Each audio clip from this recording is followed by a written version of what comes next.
titration review. So the good news is we're not going to do a ton of titrations in lab. We've already done one, and I think we've got one other one. So not a ton of titrations. The potentially bad news is we're going to do a lot of calculations about titrations. So we're really going to get to understand what a titration is. And we'll be looking at acid-base titrations.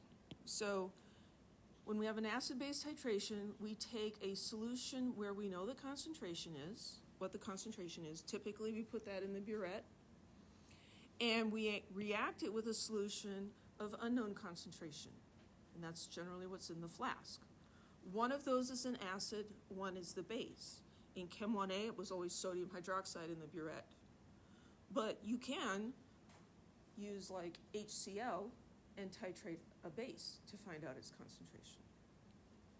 So as you add the known solution from the burette, we have to have some way of keeping an eye on the pH.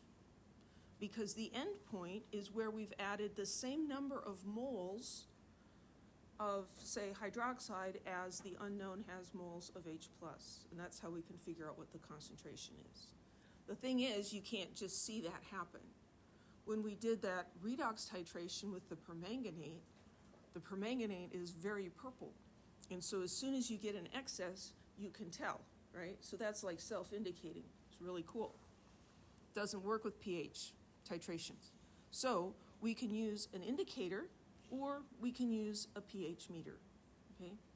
So the equivalence point where we're trying to get is moles of acid stoichiometrically equal to the moles of base, and that's the titration. Then we can calculate the concentration. Pictures, sodium hydroxide in the burette. We've got H+ in here. We're going to add sodium hydroxide. As we add that, it's going to react with the H+ here to make water. And the pH of the solution is going to go from acidic towards neutral as we neutralize the acid. This is what it actually looks like. Here it looks like we're adding water to water. But when we get a little closer to the end point, we start to see a little pink here because there's phenolphthalein in the solution. And phenolphthalein is colorless in an acidic solution, and it's hot pink in a basic solution. So when we get to the end point, we have at least one hydroxide molecule too much, or unit. And so that makes the solution just slightly basic, and it'll turn pink. Okay? Remember that? Now this is probably a darker pink than you would want to have, but you know, they want you to be able to see it.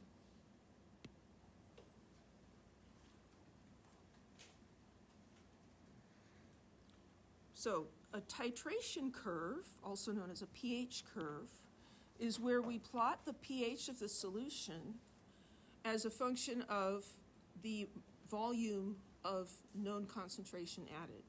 So here we're going to look at titrating a strong acid with a strong base. We'll get to the weak ones next week. Weak ones next week. So here we're titrating 50 milliliters of 0.1 molar HCl with 0.1 molar sodium hydroxide. So what will happen is that as we add sodium hydroxide, the pH will rise slowly, and then all of a sudden it'll jump up very quickly, and then it'll level off again. So in your titration, you know, here you could add 20 milliliters and you're not going to see any change, right? It's still going to be colorless. When you get here, one drop can send you from colorless to pink, right? If you're really good at it, you can do a partial drop, either by spinning the stopcock or by letting a little bit of a drop hang on there, touch it to the side, wash it down with water. But for most purposes, if you're within one drop, you're good. So here, you know, you might go from here to here in just a couple of drops, right? So that's why it gets so picky at the end, okay? The shape of this is going to depend on several things. It's going to depend on the strength of the acid and the strength of the base. It'll also depend on whether we have a monoprotic, diprotic, or triprotic acid.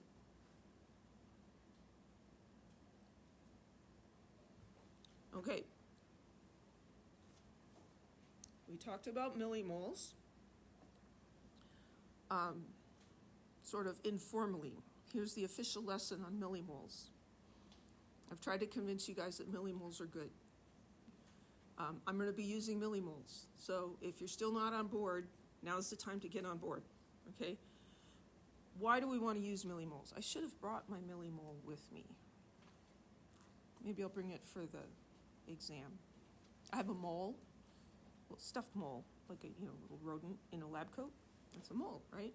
And then I have a little tiny one. So that's the millimole, right? Because it's smaller.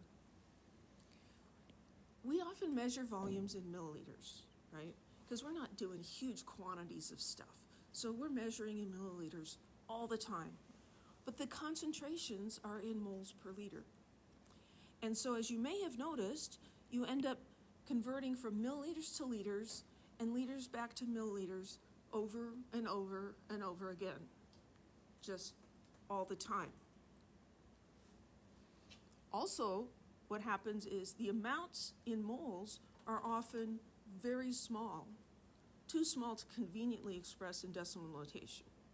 So they might have 4, 5, 6 zeros at the front. And so you have to put them in scientific notation. So using millimole takes care of that, both of these problems. So millimole, abbreviated MOL, 1 millimole is 1/1000th of a mole, right? Just like a millimeter is 10 to the minus 3 meters. Works exactly the same way. Molarity, abbreviated capital M, is moles divided by liters. Well, if we put a milli on the top and the milli on the bottom, does it change it at all? No, it doesn't. Because if we wanted to, we could just say, well, the milli and the milli cancel out, and I've still got moles per liter. Okay? So molarity can be thought of as moles per liter or millimoles per milliliter.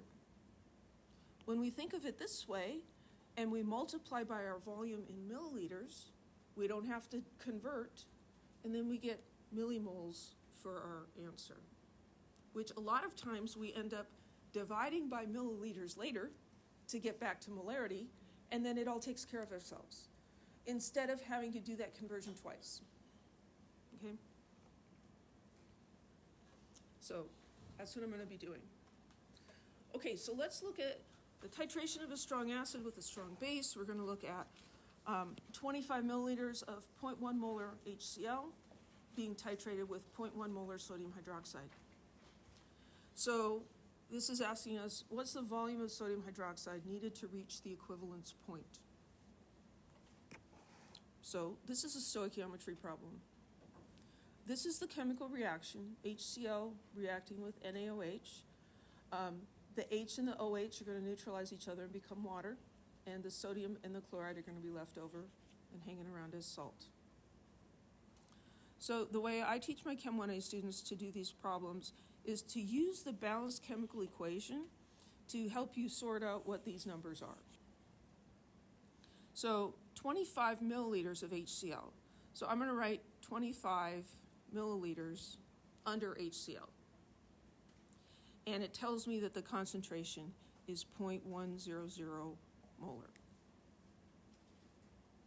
And then it tells me the concentration of the sodium hydroxide is also 0.100 molar.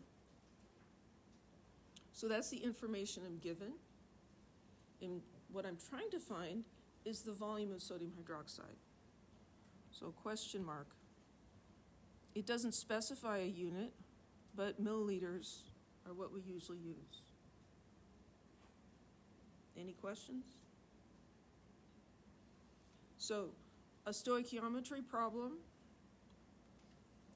you can always think of it as starting out as grams to moles to moles to grams. Grams to moles to moles to grams. That's the starting point. Now, if you have grams and you're finding grams, perfect. That's what you need to do. Sometimes you don't have grams.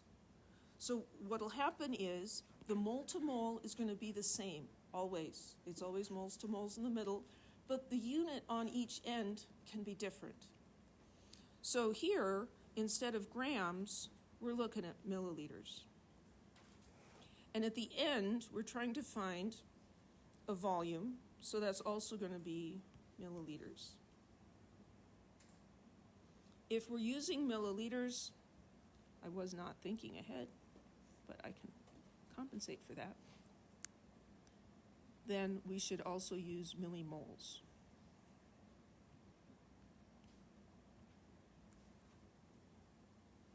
Okay?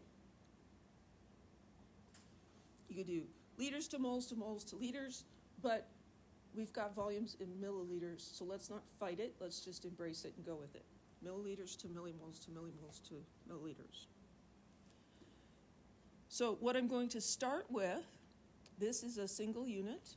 Well, I've got my starting point up here. I want to start with the volume of the thing I know about, and that's the HCl. So I've got 25.0 milliliters of HCl. And for each of these arrows, I'm going to have a conversion factor. So 3 arrows, I'm going to multiply by 3 factors. And you can use the train tracks method if you want. It's the same. These are the units then that end up on the tops of all of those fractions. Milliliters to millimoles to millimoles to milliliters. So here I've got milliliters. And so this is going to be millimoles. And this is going to be millimoles. Oops. This is going to be millimoles, and the second one's going to be millimoles, and the last one's going to be milliliters.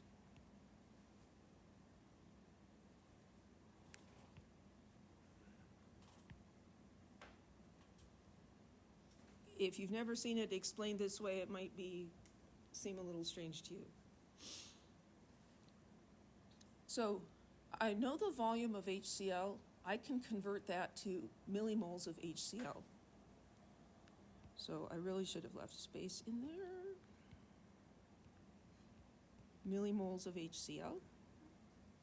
What I'm trying to find out about is the sodium hydroxide. So in the middle, I'm going to switch from millimoles of HCl to millimoles of sodium hydroxide.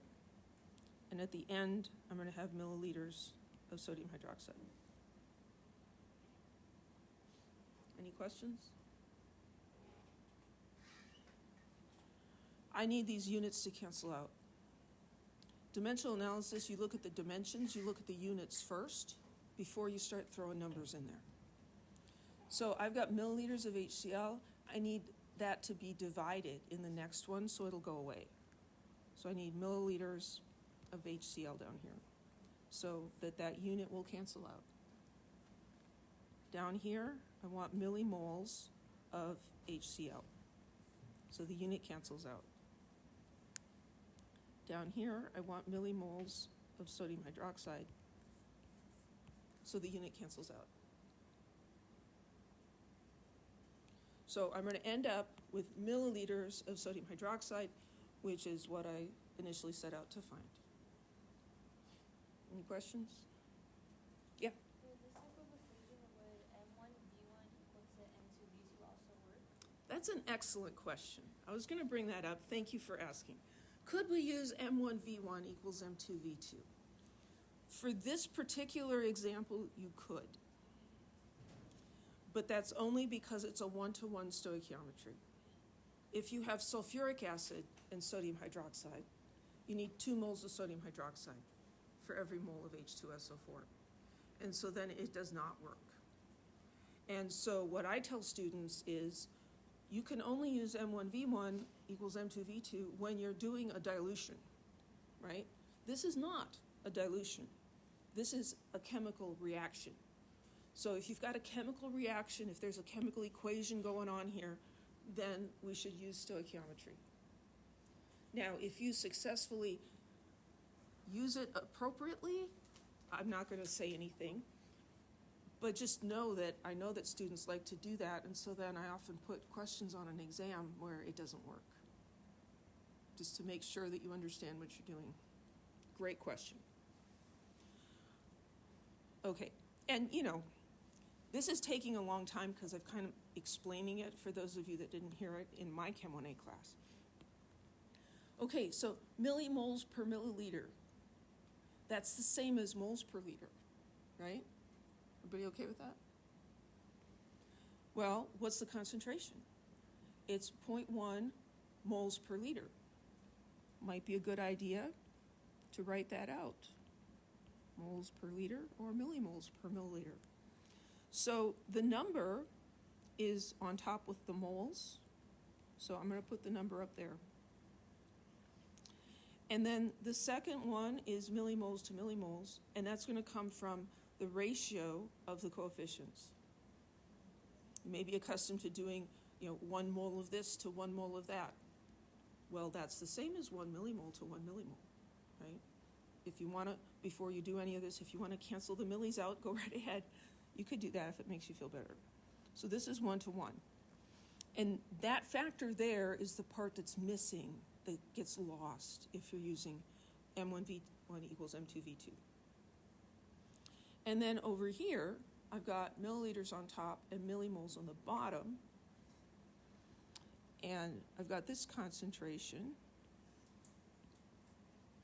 So it's 0.1. The 0.1 goes with the moles. We don't need to think about, well, am I supposed to multiply by that or divide by that? What do the units say? Millimoles is on the bottom. So the number goes on the bottom. And then what do I put on top? I'll just put a 1 there.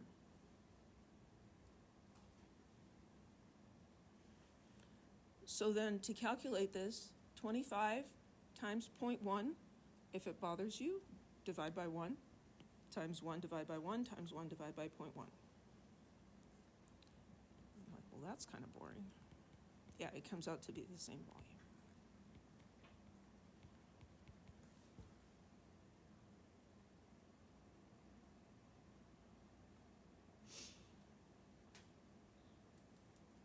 Some of you probably looked at this and said, oh, it's going to be 25 milliliters. Yeah, you're right. I can look at it and see that too. But oftentimes it's not going to be simple like that. These concentrations are going to be different, right? And so then it's not going to come out the same.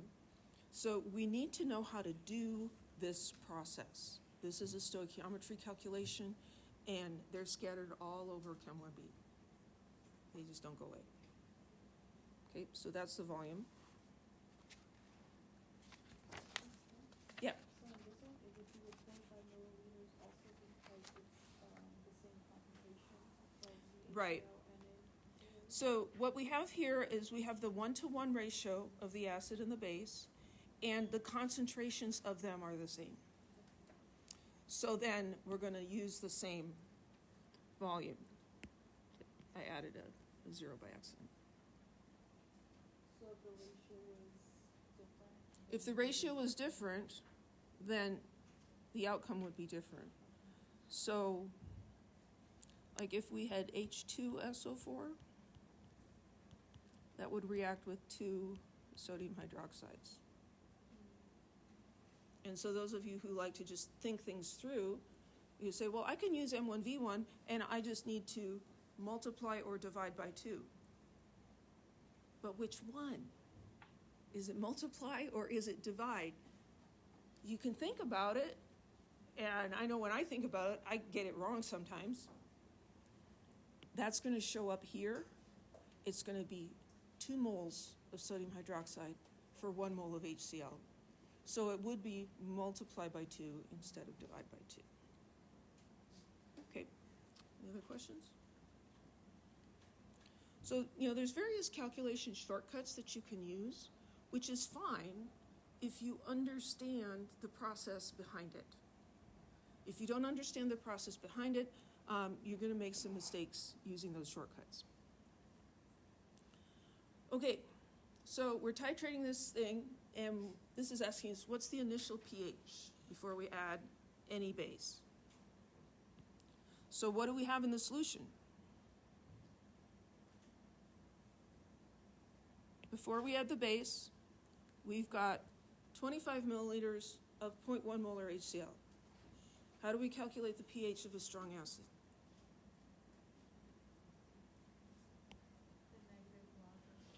Negative log of the concentration, because a strong acid ionizes completely. So if I start with 0.1 molar HCl, after it ionizes, I've got 0.1 molar H plus, 0.1 molar Cl minus. We don't need to do any tables or anything. So pH, negative log of the hydrogen ion concentration, negative log of 0.1.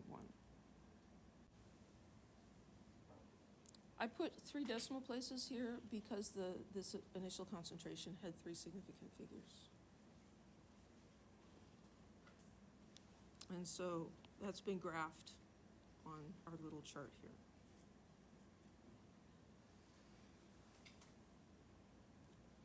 Now let's look at what is the pH after we add 5 milliliters of sodium hydroxide.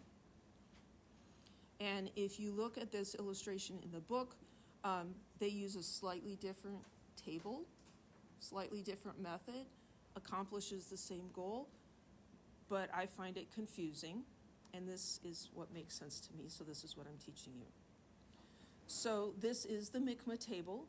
This is what we did when we were adding something to a buffer, right, and finding the change. So here we're adding sodium hydroxide. That's going to react with the hydrogen ion from the HCl, and that's going to make water. So we're going to assume complete reaction. If we have 5 milliliters of sodium hydroxide, we need to find the moles. We can't just use the concentrations here.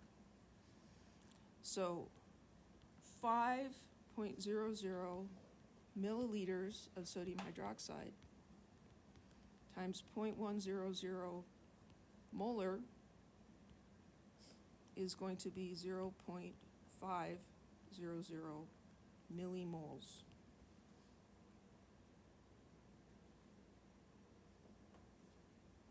Okay with that?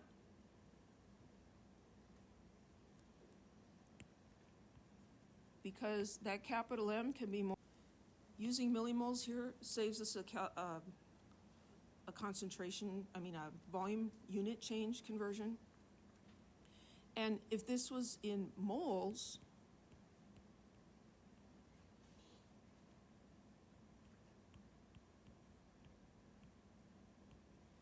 it's a much smaller number,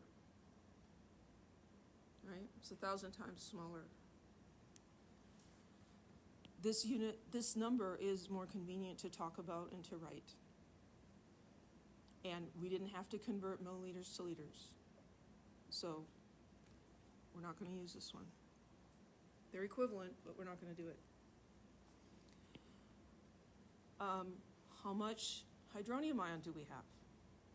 Well, we have 25 milliliters of 0.1 molar. 25 milliliters times 0.100 moles per liter, which is the same as millimoles per milliliter, 2.50 millimoles.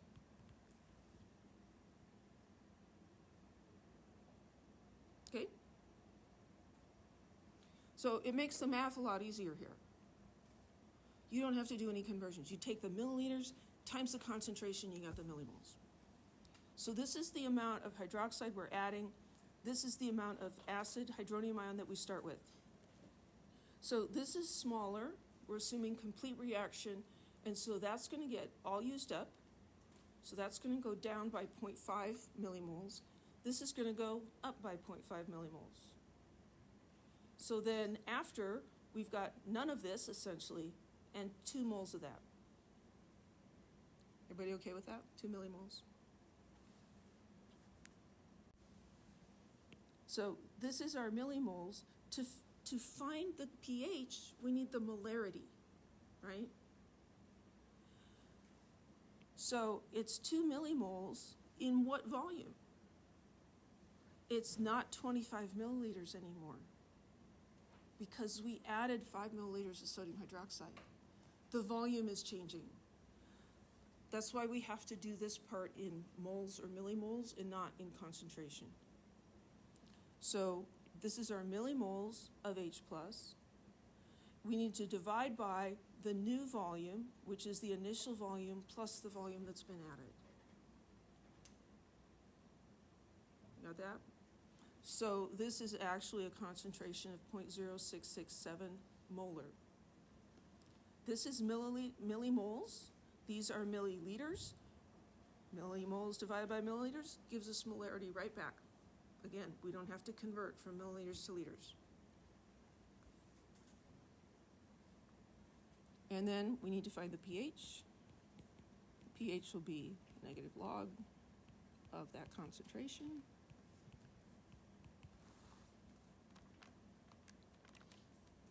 .0667, 1.17587, 1.176.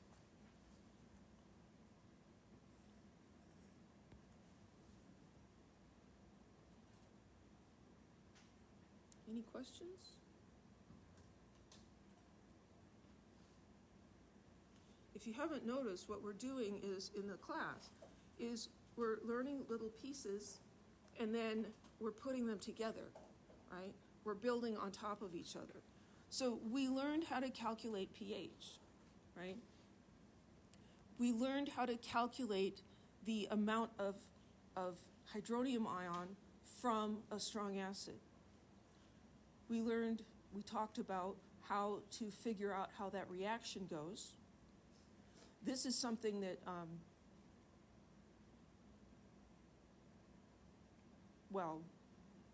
I'm showing it to you.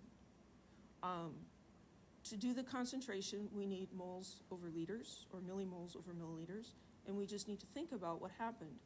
We have 25, and we added 5, and so the volume changed. And then we're just putting all those things together. So one of the challenges is remembering how to put them together. Okay, so what about after you add 10 milliliters or 15 milliliters or 20 milliliters of sodium hydroxide? I'm not going to do all three of them. Pick one. 10, 15, or 20? 10? Let's do 10. We've got a volume. We're just choosing to do this one. The volume of sodium hydroxide times its concentration gives us the amount in millimoles. So that's 1.00 millimoles of hydroxide that we're adding. How much H3O plus do we start with? It's still the 2.5.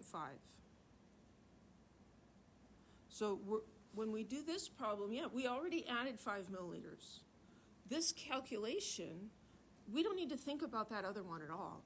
We're just going to pretend that, we're just starting from the very beginning. We don't need to think about all the things that happened in between.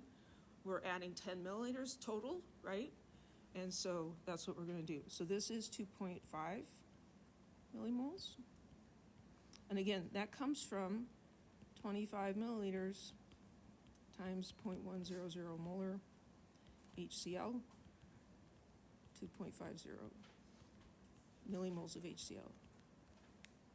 Okay?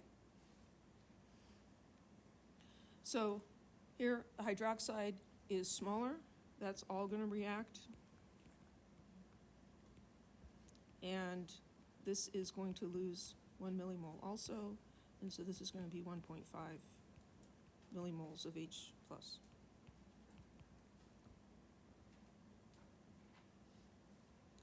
I need this molarity.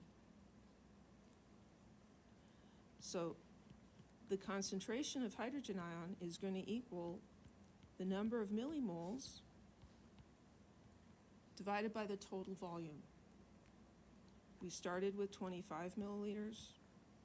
Now we've added 10 milliliters total. And that math is simple, so if you want to say, well, I'm just going to divide by 35. Absolutely.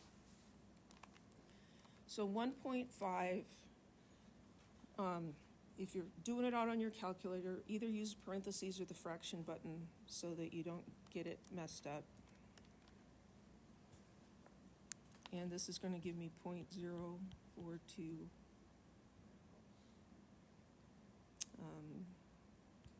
857 molar.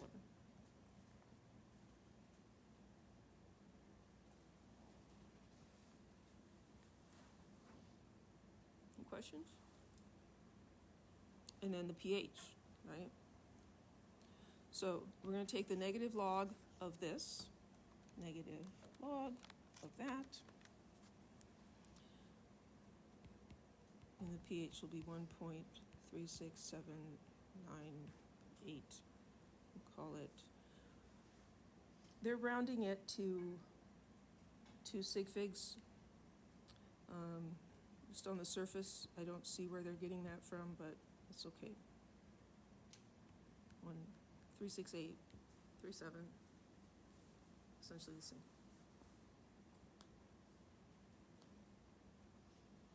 Any questions?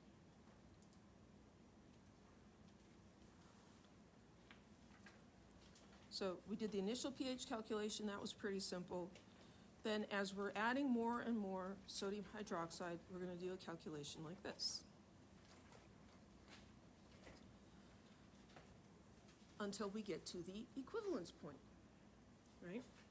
So let's look at what's happening at the equivalence point. We've added 25 milliliters of sodium hydroxide. So looking at our little equation here, OH minus plus H plus, making H2O. What are my initial moles? 25 milliliters times 0.1, 2.5 millimoles. And my initial amount of acid was also 2.50 millimoles. And these should be equal here because it's the equivalence point. Yes? H plus. Thank you. Yep, that would be confusing. I love it when you catch things like that. Okay? So then, do you really have to do the change? No, you don't necessarily have to do the change, but let's look at it. So neither one is smaller, so just choose one and subtract it, and you're going to get 0 for both. Well, is it actually 0? It's approximately 0.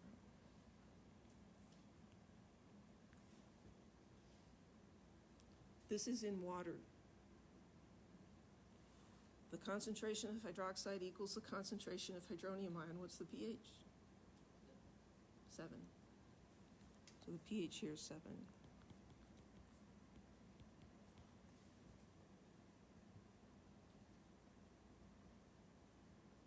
When you're titrating a strong acid with a strong base or a strong base with a strong acid, the pH at the equivalence point is always going to be 7. Any questions?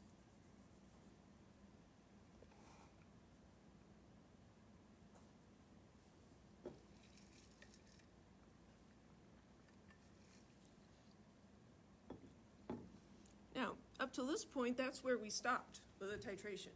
We're like, okay, we found the equivalence point, we're done. We're going to keep going. So we're going to keep adding sodium hydroxide. So 30. So we added 25 mils. Now we've added a total of 30 milliliters. So 30 milliliters times 0.1 molar, that's 3 millimoles of hydroxide ion, right? And we still have our initial 25 times 0.1, 2.5 millimoles of acid. So now we've got extra hydroxide. This is the smaller number. So we're going to subtract the smaller number from both, this is going to be approximately 0, and this is going to be 0.5 millimoles.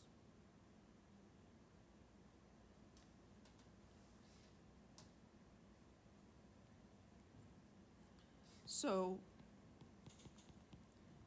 we can calculate the molarity or concentration of the hydroxide by taking the millimoles of hydroxide and dividing by the total volume in milliliters.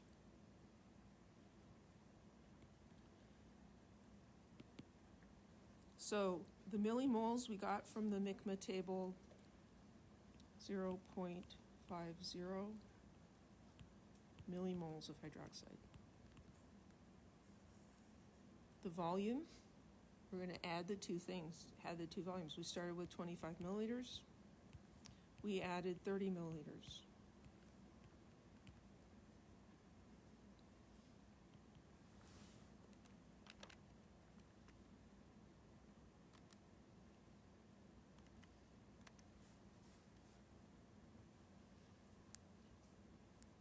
So I've got 0.00909909.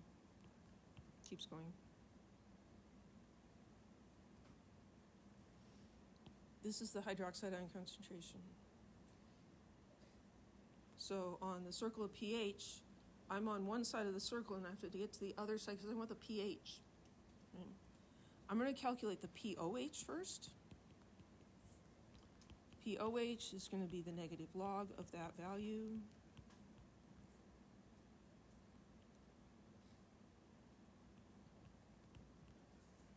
So negative log of that guy. And that's going to be 2.0414. And then we remember that pH is 14 minus the pOH.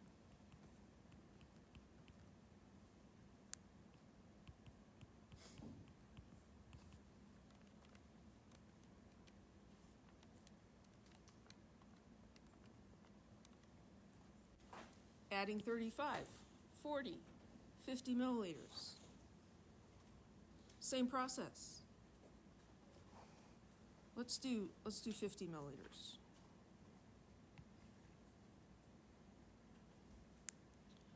So I'm adding hydroxide. It's reacting with the acid in my solution. Moles initial, change, moles after. If you can do that without the MICMA table, that's fine. But it can be confusing to think about, and this seems to help a lot of people. So 50 milliliters of 0.1 molar sodium hydroxide, how many millimoles is that? 5.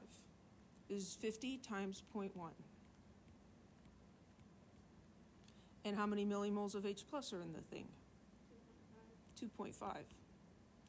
That's the same the whole time, because we haven't added any more or taken away any acid. It's reacting with things, but it's still in there. So again, now this is the smaller one, so we're going to subtract 2.50 from each, and I'm going to end up with 2.50 millimoles of hydroxide and essentially no millimoles of hydrogen ion.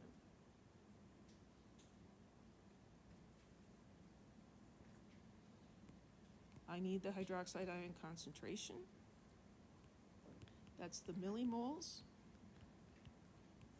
divided by the total volume, which is now 25 milliliters plus 50 milliliters.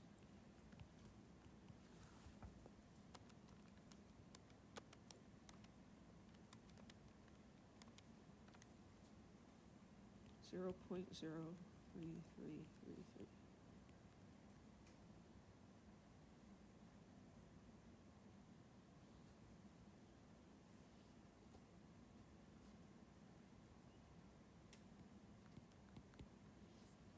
pOH negative log of that.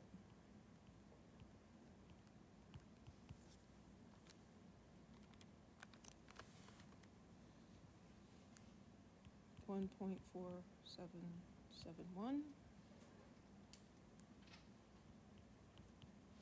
pH equals 14 minus 1.4771.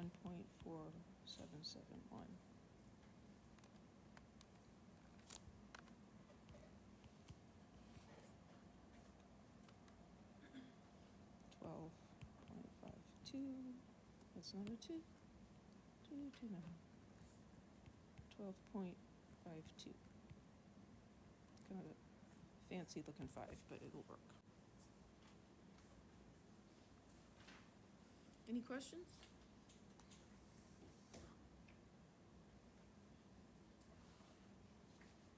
So that's calculating the strong acid and strong base. So the overall curve is going to look like this for any strong acid or strong base. You've got your initial pH here, and here, before you get to the equivalence point, you have an excess of acid. At the equivalence point, you have an equal amount of acid and base, and afterwards, you have excess hydroxide. If you instead titrate a strong base with a strong acid, the curve is just kind of flipped, right? Because if you're starting with a strong base, it's going to start with a high pH. Here you've got an excess of hydroxide. You're adding acid. At some point, you'll reach the equivalence point where they're equal. And then after that, you've got an excess of acid.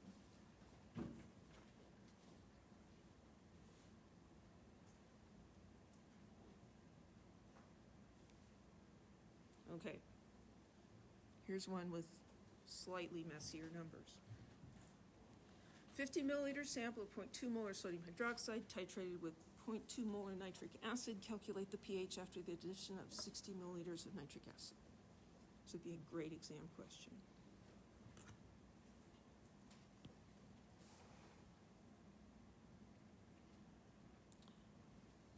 Well, sodium hydroxide, nitric acid. This is a monoprotic acid. It's a strong acid. This is a strong base. This has one hydrogen, so it's going to need one sodium hydroxide.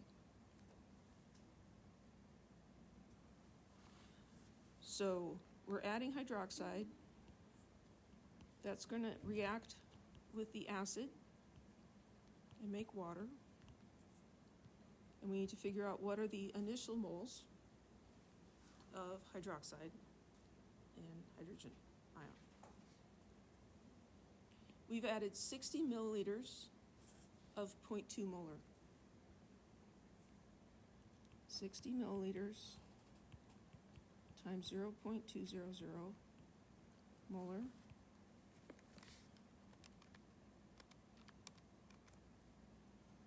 $12 millimoles. No multiplying or dividing by 1,000. You don't even really need to write it down. I'm just writing it down. So if you come back to this later, you're like, how did she get that number? Well, 60 times 0.2. So 12 millimoles of that. How much hydrogen ion? Well, it's the volume times, I pointed at the wrong concentration earlier. It's 0.2 molar sodium hydroxide. They're both the same. 0.2 molar nitric acid, 50 milliliters. So whichever one is smaller is going to get used up. So that's the smaller one, so that's going to be approximately 0. You subtract that from this side, and I've got just 2 millimoles.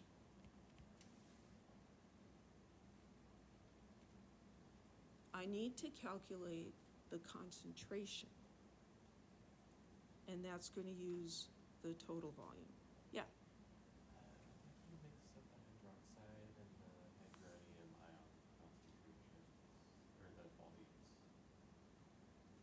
You're right. I did. We've got 50 milliliters of sodium hydroxide. Thank you.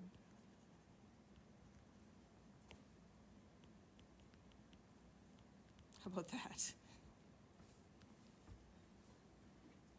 I'll fix the label instead of changing the numbers. Thank you for catching that. That would have given the wrong number.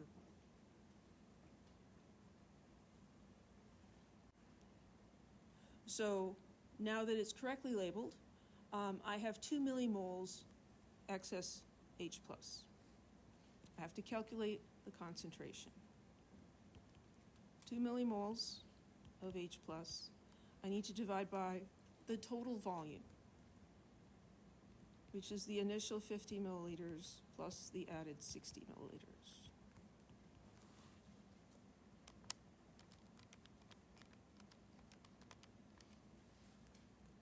Zero 0.01818.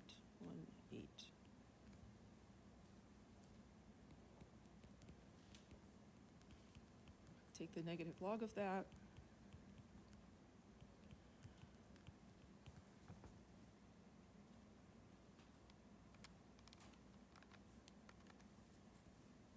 Oops.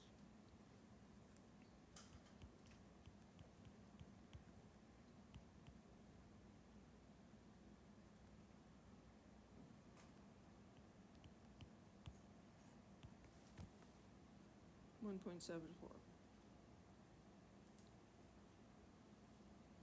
Any questions?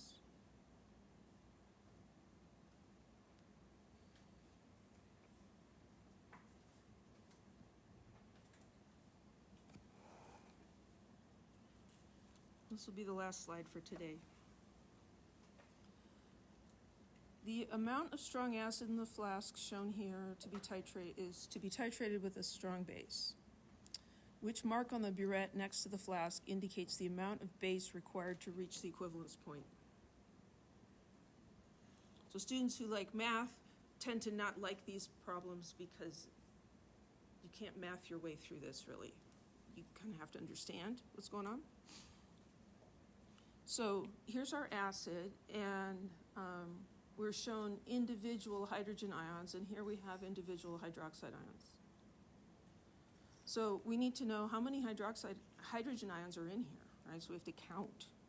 1, 2, 3, 4, 5, 6, 7. So I have 7 H+ ions in the flask. How many hydroxide ions do I need to get to the equivalence point? 7. 1, 2, 3, 4, 5, 6, 7. So it's going to be D. Any questions?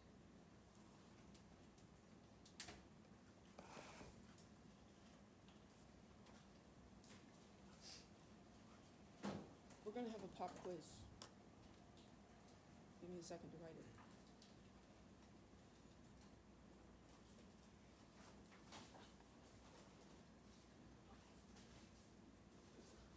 And the way I decide is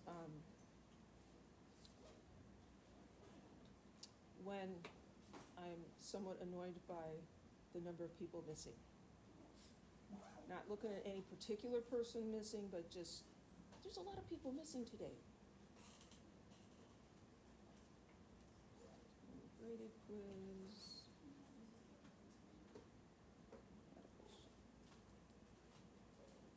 Question.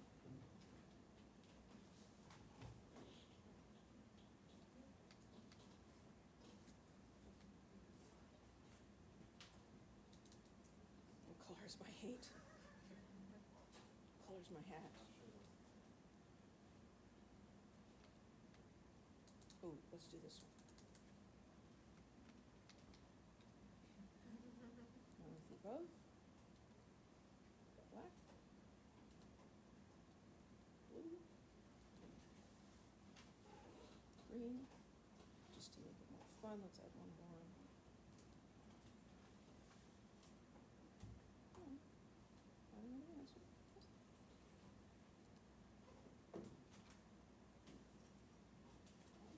multiple colors.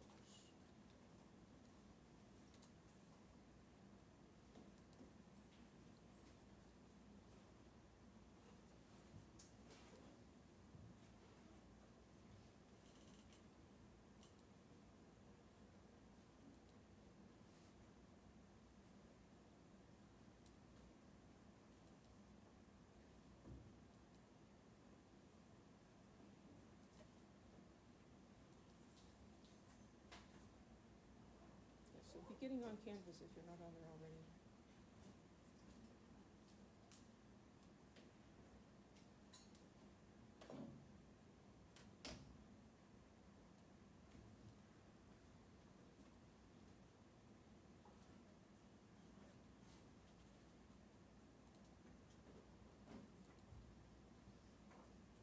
Okay, so you should be able to do it now.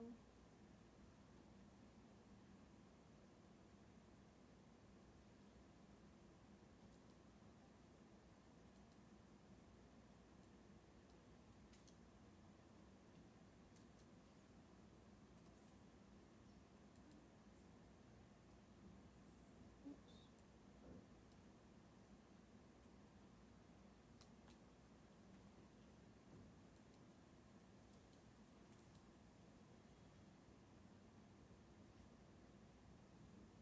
And that clock's a little fast, so it's 10:34 now. You've got until 10:40 to figure out what color is my hat.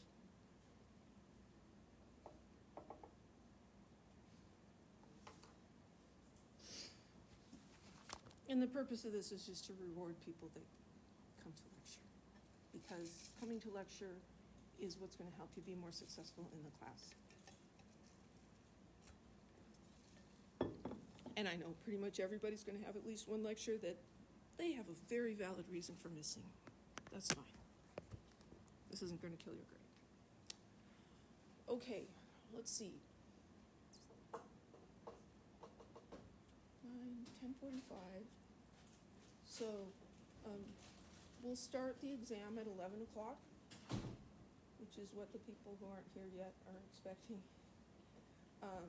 So we'll start the exam at 11 o'clock. So that gives you the time to, go take a quick walk, use the bathroom, get something to eat, study some more, whatever. Okay?